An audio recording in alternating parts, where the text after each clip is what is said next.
So they're called flat paintings. Yeah, Are they were minimal? Is that how we would explain them? This is great. Someone just gave me a book, Kenneth Baker, Minimal Art.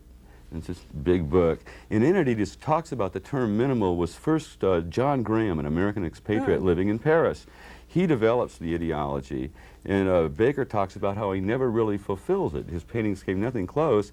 And then he goes on to say that the two artists that came closest were Bryce Martin in New York and James Hayward in Los Angeles. Is that right? I was amazed. I bought 10 copies, you know.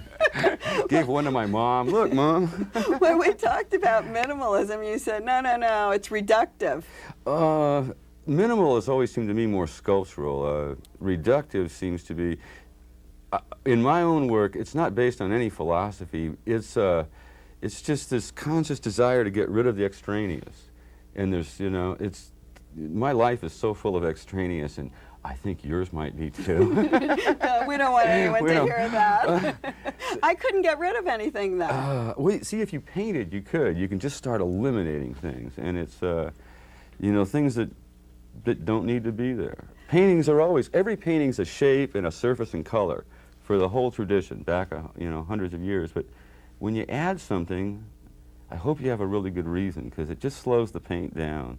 Paint has been subjugated by human beings for hundreds of years. You know, it's inherently beautiful stuff, and people do the ugliest stuff with it.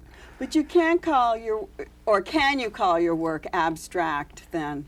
So the white paintings, the white squares from '79 were, I think, the most abstract paintings I ever did. They're the most fragile. They all ended up almost being alike. But that's the next thing. They were all just white, just a surface painted white. The previous ones, well, they were in shows where there was natural light and gallery light. I came into a room one day and there's 3 women arguing about whether the pink one is more beautiful than the blue one.